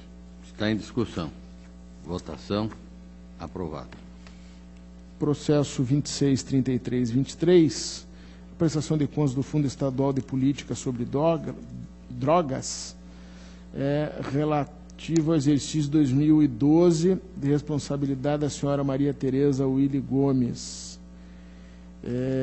O fundo foi instituído no ano de 2012, no âmbito da Secretaria de Estado da Justiça e da Cidadania, mais precisamente 17 de julho de 2012.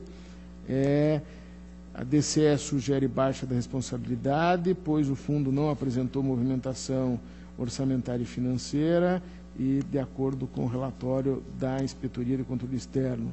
MP também manifesta-se pelo julgamento nos termos da instrução técnica, de modo, senhor presidente, que a falta de movimentação orçamentária, dada a recém-criação de fundo, que esperemos venha a apresentar movimentação e resultados, voto pela regularidade das contas do Fundo Estadual de Política sobre Drogas, relativo ao exercício financeiro de 2012, responsabilidade da gestora, a senhora Maria Tereza Willy Gomes, com a consequente baixa de responsabilidade. O relatório e voto.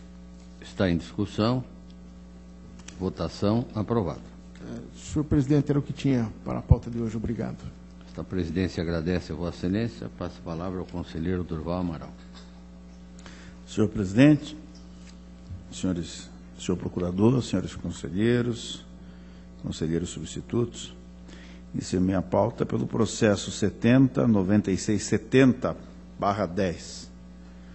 Trata-se de tomada de contas extraordinária originada de comunicação de irregularidade proposta pela primeira Inspetoria de Controle Externo desta Corte contra a chefia do Poder Executivo, Casa Militar, pelo pagamento de R$ 35.200 à empresa JAT Aerotáxi Limitada, referente à locação de aeronave para efetuar o deslocamento da comitiva governamental de Brasília, Distrito Federal, para Curitiba, em razão do falecimento do presidente da COPEL, feito em desacordo com as prescrições contidas na Lei 8666/93 e na Lei Estadual 15.608/07, e sem que houvesse caracterização do interesse público para a contratação. O ofício inicial aponta, em síntese, 1. A ausência do parecer jurídico para a contratação efetivada. 2. A inexistência de emergência e de interesse público na contratação. E 3. A antieconomicidade da contratação, pois a aquisição de passagens em voos comerciais regulares de Brasília a Curitiba para toda a comitiva não atingiriam a metade do valor da locação. Propõe, ao final, o ressarcimento da importância indevidamente despendida, no valor de R$ 35.200, a aplicação da multa prevista no artigo 89, parágrafo 1º, inciso 1 e 2, e parágrafo 2º da Lei Complementar 113 de 2005, e remessa de cópias ao Ministério Público Estadual para adoção das medidas que julgar pertinentes. Convertida a comunicação de irregularidade em tomada de contas extraordinária, foi ordenada a abertura do contraditório, tendo o interessado, Antônio Aurélio Alves Chaves da Conceição, apresentado defesa, aduzindo em síntese que a ausência de parecer jurídico se deve à inexistência de corpo técnico na Casa Militar e que não havia tempo hábil para se recorrer à Casa Civil diante da situação de emergência. B. Que a ausência de parecer jurídico foi suprida pela convalidação da despesa pelo governador com fundamento em licitação dispensável em razão da emergência.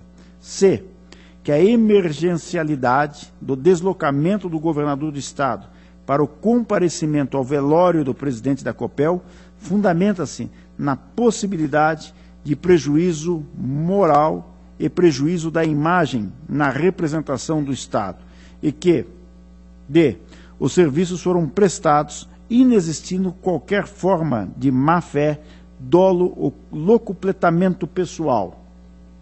Manifestando-se sobre a defesa apresentada, a primeira Inspetoria de Contas Estadual ratificou as conclusões exaradas na comunicação de irregularidade pela procedência da tomada de contas extraordinária.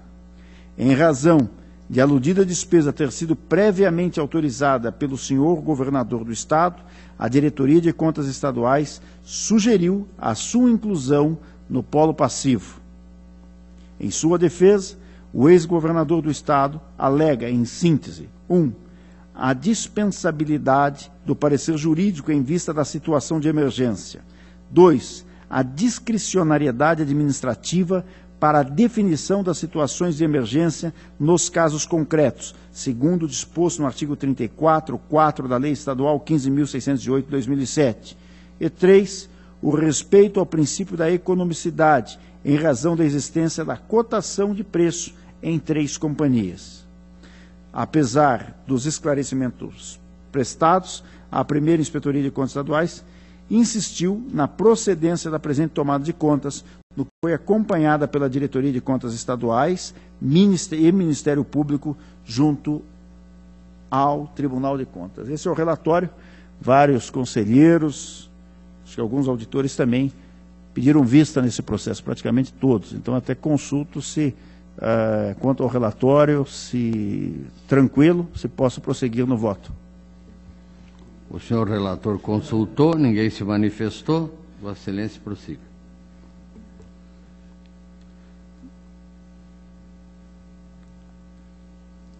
Apesar do vertido na instrução do presente, ouso divergir dos opinativos técnicos e ministerial. Diga-se, primeiramente, que não vislumbro, ante as peculiaridades do caso, a necessidade de parecer jurídico a instruir o ato de dispensa. A Lei 866/93, norma geral de licitação, portanto, de observância obrigatória por todos os entes da Federação, quando regulamenta a instrução do processo, não estabelece como exigência a prolação de parecer jurídico. O artigo 26, parágrafo único da Lei 866/93, restringe-se a apregoar que a instrução de processo de dispensa ou inexigibilidade será instruído no que couber pela caracterização da situação emergencial ou calamitosa que justifique a dispensa, quando for o caso. Razão da escolha do fornecedor ou executante, justificativa do preço e documento de aprovação dos projetos de pesquisa aos quais os bens serão alocados. Veja que a Lei de Licitações estatui elementos mínimos necessários à demonstração da legalidade da contratação direta, deles não constando o parecer jurídico. A própria Lei Estadual 15.608/07, ao se referir à instrução do processo de dispensa e inexigibilidade, traz os documentos mínimos, os quais serão exigidos ou não em face da peculiaridade da contratação direta. A regra explicitamente alberga uma faculdade materializada na locução, no que couber, não se afigurando obrigatório o parecer jurídico, o qual, dadas as condições do caso concreto, pode ser afastado. No que se refere à ocorrência de emergência a autorizar a contratação direta, em verdade, há que se sopesar com razoabilidade e com o devido respeito que a situação reivindica, se presentes os elementos que caracterizam a emergência. Colhe-se da doutrina de Marçal Justem Filho que, aspas, no caso específico das contratações diretas, emergência significa necessidade de atendimento imediato a certos interesses. Fecha aspas. Nesse passo, não há como se negar que a morte de Ronald Ravedutti, à época presidente da Companhia Paranense de Energia Elétrica, Copel, membro do primeiro escalão do Poder Executivo, afigurou-se em evento extraordinário que, por óbvio, surpreendeu a toda a comunidade paranaense, quanto mais aqueles que se encontravam diretamente envolvidos com a sua pessoa. Daí segue a emergência e a urgência no regresso para acompanhamento e despedida de um colaborador na administração pública. Por derradeiro, a propalada antieconomicidade da contratação também não pode servir para lastrear um juízo negativo das presentes contas, eis que tal exigência não decorre da lei. A validade da contratação direta perpassa, como consignado no artigo 26, parágrafo único 3 da Lei 866/93, entre outras coisas, pela justificativa quanto ao preço contratado. Em momento algum, pretende a lei obrigar a contratação de menor valor ou mais barata. O que ela efetivamente exige é a demonstração da razoabilidade do preço, que eventualmente pode ser menor ou até maior que outros encontrados no mercado. Como ensina Marçal Justem Filho, aspas, a razoabilidade do preço deverá ser verificada em função da atividade anterior e futura do próprio particular, fecha aspas. Devendo o contrato da administração, aspas, ser praticado em condições econômicas similares com as adotadas pelo particular para o restante de sua atividade profissional, fecha aspas. Destarte quer a lei e ensina a doutrina que na contratação direta não se faz a automática opção pelo bem ou serviço mais barato, e o que se quer é a efetiva demonstração de que o serviço ou bem contratado está sendo remunerado de acordo com a prática do mercado. No caso dos autos, a pergunta não é se voos comerciais são mais baratos que os fretados, mas sim se o serviço contratado pela administração, no caso o voo fretado, está sendo remunerado de forma razoável, quando comparado o mesmo tipo de serviço oferecido por outras empresas. Pelos elementos que ressoam dos autos, procedeu-se a pesquisa de preços junto a prestadores da mesma espécie de serviço, tendo a administração optado pela contratação de menor valor dentre as propostas comerciais escolhidas. Esses demais orçamentos estão constando na peça número 2, as folhas 10 a 14, cumprindo assim o princípio da economicidade. Diante do acima exposto, não vislumbrando mácula a inquinar a rigidez das contas, voto pela regularidade das contas, objeto da presente tomada de contas extraordinária. É o relatório que já disse e o voto. Está em discussão. Votação. Aprovado. Processo número 56975409.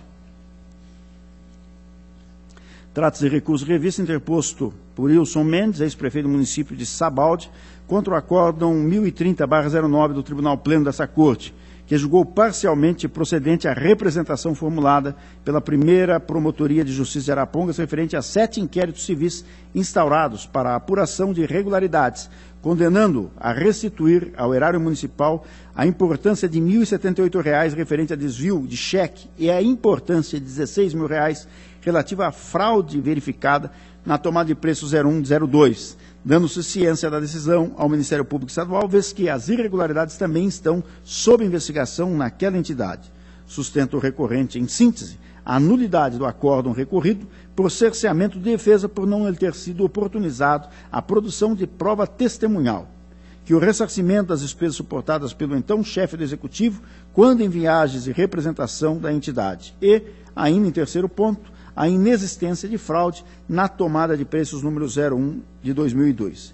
devidamente intimada para a apresentação das contrarrazões recursais, a primeira Promotoria de Justiça de Arapongas permaneceu silente. Em sua manifestação, a DCM entendeu não se verificar o alegado cerceamento de defesa pela ausência de produção de prova oral, não só pela inexistência de previsão legal para a sua produção perante essa Corte, como também pelo cumprimento do princípio da formalidade dos atos administrativos, que exige a sua exteriorização escrita, e opinou pelo provimento parcial do recurso para se afastar tão somente a condenação do recorrente ao ressarcimento da importância referente ao desvio do cheque número 600.344, em razão da existência de condenação já transitada e julgada nos autos de ação civil pública 518.04, a fim de evitar duplo ressarcimento ao erário municipal e enriquecimento ilícito ao município de Sabaldi. O Ministério Público de Contas acompanhou a manifestação da unidade técnica e opinou pelo provimento parcial do recurso. O voto, senhor presidente.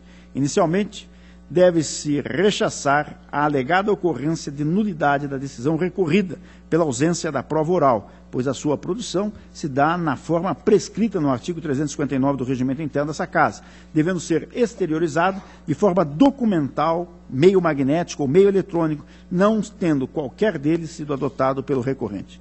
Quanto à condenação pelo desvio do cheque 600.344, a existência de decisão transitada e julgada nos autos de ação civil pública 518.04, que tramitou perante a Vara Civil da Comarca de Arapongas, determinando a devolução da referida importância devidamente atualizada, impede a discussão e o prosseguimento da representação para o atingimento do mesmo fim nesses autos, sob pena de caracterizar dupla condenação pela mesma irregularidade e propiciar enriquecimento ilícito do município pela restituição em dobro. Com relação à fraude na realização da tomada de preço número 0102, a respeitável decisão recorrida não merece reparo, devendo ser mantida a condenação imposta para a restituição da importância de R$ 16 mil devidamente atualizada. De fato, as inúmeras irregularidades apontadas no relatório de inspeção externa realizado por técnicos dessa Corte e na instrução da DCM permitem concluir que a licitação foi simulada. A ausência de divulgação do procedimento licitatório mediante simulação de publicação do edital, aliada à inexistência de cópia integral dos autos de licitação, a ausência de comprovação da participação de outras empresas, a falta do comparativo das propostas apresentadas, a desclassificação das demais empresas participantes sem a apresentação da respectiva ata e a falta de comprovação da entrega do objeto da licitação constitui prova bastante desta simulação.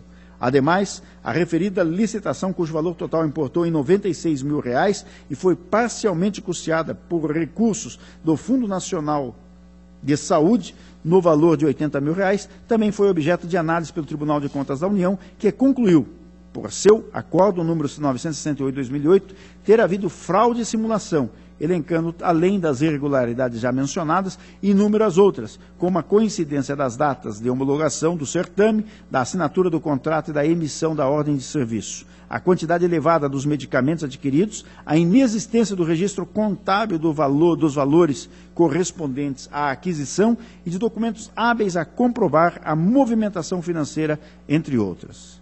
E tanto na instrução quanto na fase recursal, não foi anexada qualquer prova ou mesmo indício de prova que pudesse invalidar as conclusões da respeitável decisão recorrida. Assim, acompanhando as manifestações da DCM e do Ministério Público de Contas, voto pelo conhecimento do recurso revista, ora apreciado, face ao atendimento dos pressupostos de admissibilidade e dou-lhe parcial provimento para, reformando-se a respeitável decisão consubstanciada no Acórdão 1030/09 do Tribunal Pleno dessa Corte, afastar apenas e tão somente a condenação à restituição da importância de R$ 1.078 referente ao desvio de cheque, em razão da existência de condenação anterior transitada e julgada, mantendo-se nos demais a respeitável decisão recorrida pelos seus jurídicos e legais fundamentos. É o relatório e voto. Está em discussão? Votação. Aprovado.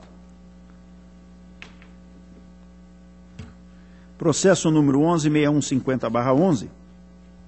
Trata-se de recurso revista interposto por Paulo Schmidt e pela URBS, Urbanização de Curitiba Sociedade Anônima, contra a decisão consubstanciada no Acórdão 143/11, pleno dessa Corte, que julgou parcialmente procedente a representação que versa sobre irregularidades na execução do contrato de licitação pública internacional 01 de 2007, condenando o ex-presidente da referida empresa ao pagamento de multa administrativa prevista no artigo 87.4g da Lei Complementar 103 de 2005, pela indevida alteração dos contratos nos contratos dos prazos previstos no edital de licitação para a contratação de bens e serviços do Programa de Transporte Urbano de Curitiba, etapa 2, recomendando que toda alteração ou modificação de cláusula contratual seja precedida da indispensável motivação por escrito, devidamente alicerçada em fatos e ou documentos. Sustentam os recorrentes, em síntese, que 1. A respeitável decisão recorrida se baseou em presunção relativa para considerar irregular a alteração do prazo contratual. 2. A prorrogação efetuada, como ato administrativo, possui presunção de validade e regularidade, devendo ser comprovada a má-fé do gestor para sua penalização. 3. A própria Lei 866/93 prevê a possibilidade de prorrogação do início da execução do objeto contratual, não tendo havido qualquer dano ou prejuízo ao erário, nem comprometimento da execução do contrato a autorizar a penalização do gestor. Em detalhada manifestação sobre cada uma das alegações dos recorrentes, a DCM opinou pelo desprovimento dos recursos, por entender que a decisão recorrida bem apreciou a espécie, não merecendo qualquer reparo. O Ministério Público de Contas acompanhou a unidade técnica e opinou igualmente pelo desprovimento do recurso. Os recursos não merecem prosperar porque a decisão recorrida bem apreciou a espécie. De fato, a decisão combatida concluiu que houve, efetivamente, comprovação do descumprimento de regras do edital, especialmente com relação à alteração injustificada dos prazos contratuais e ao descumprimento do prazo previsto para a entrega da obra, que acabam por favorecer o contratado, em detrimento dos demais licitantes, e constitui, em suma, violação aos princípios da legalidade, impessoalidade e vinculação ao instrumento convocatório. Reconheceu que não foi apresentado qualquer motivo autuado em processo, nem justificativa por escrito para a alteração do prazo do contrato, como exigem as disposições contidas nos parágrafos 1º e 2º do artigo 57 da Lei número 866/93. Logo, a decisão hostilizada não se assentou em qualquer presunção, como alegam os recorrentes, mas na violação de princípios e disposições legais, cuja conduta é passível de penalização, independentemente de apuração de danos ao erário, mediante o pagamento da multa administrativa prevista no artigo 87.4g da Lei Complementar número 115 de 2005, tal como ocorreu na espécie. Assim, acompanhando a manifestação da Diretoria de Contas Municipais, com o qual houve concordância do Ministério Público de Contas, voto pelo desprovimento do recurso revista, mantendo-se a respeitável decisão recorrida pelos seus jurídicos e legais fundamentos. É o relatório e voto, senhor presidente. Está em discussão. Senhor presidente. Para discutir. Conselheiro Ivan Eu Bonilha. já gostaria de antecipar um pedido de vistas. Não havendo manifestação discordante, vista concedida ao conselheiro Ivan Bonilha.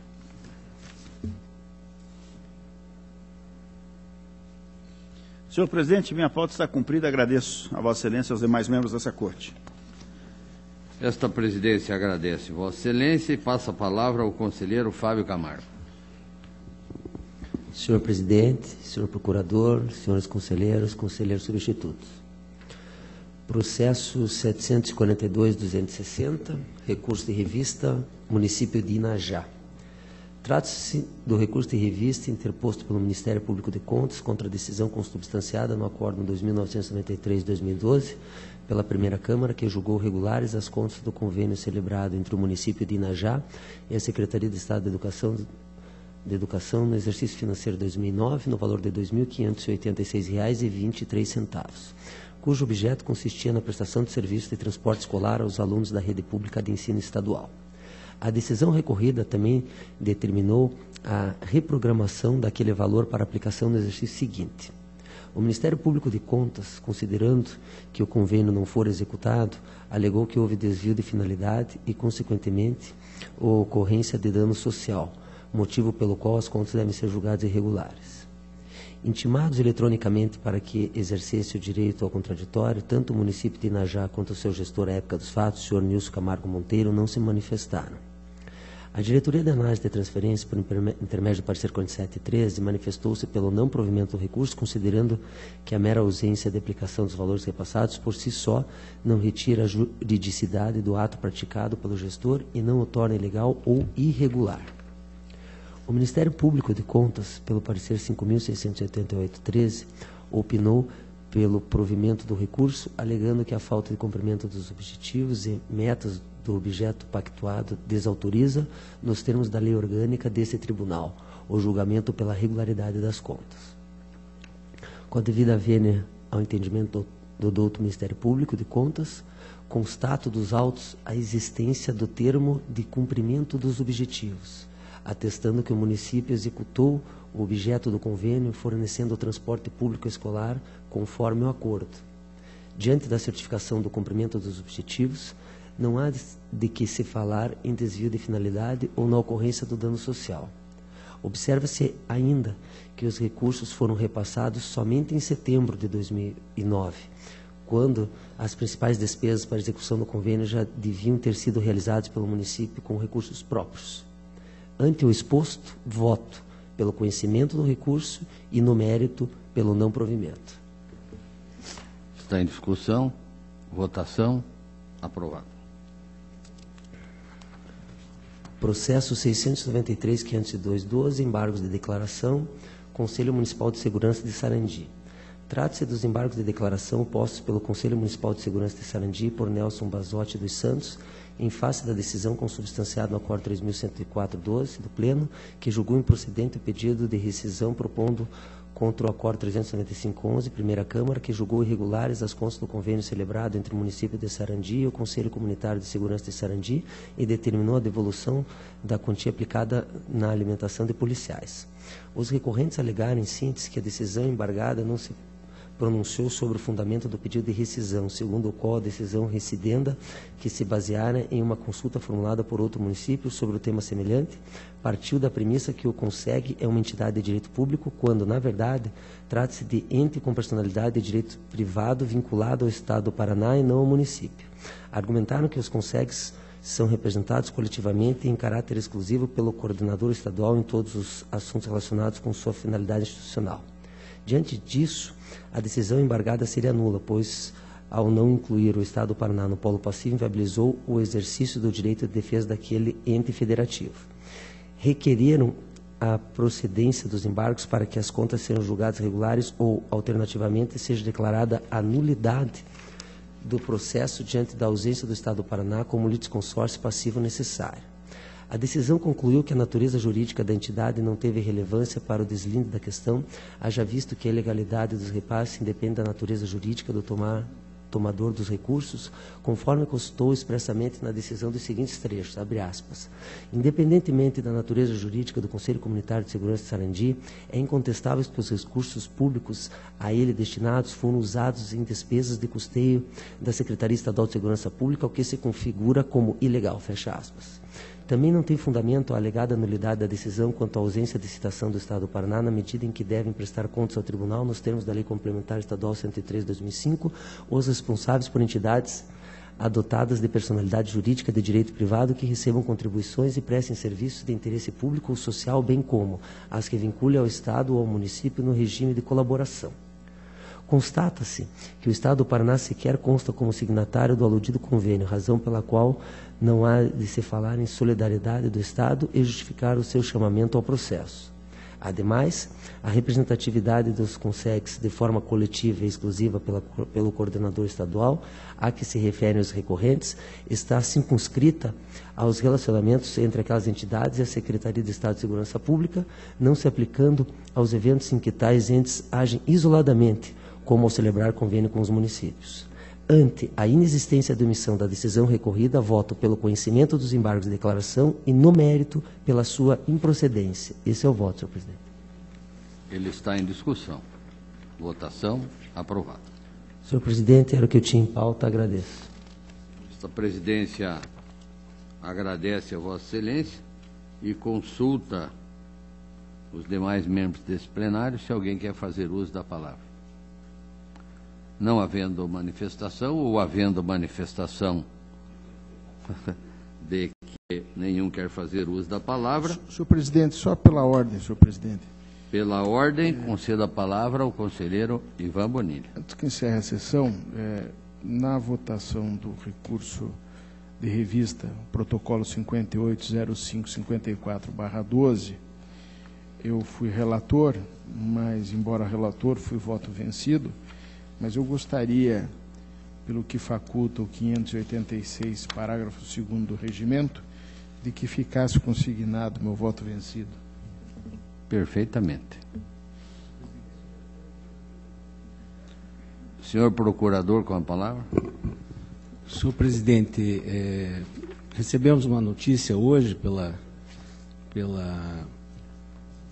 canal de comunicação do próprio tribunal do falecimento do senhor Leonardo Custódio, que foi integrante desta casa e pai de servidores, doutor Birajara Custódio, que foi diretor-geral da casa, a servidora Moema Custódio, que também é servidora dessa casa. Então, proporia a esse tribunal que encaminhasse um voto de pesar à família do senhor Leonardo Custódio, até pelo reconhecimento de todo o trabalho desenvolvido, não só por ele, mas também por seus filhos, e deixa um legado muito positivo para o tribunal.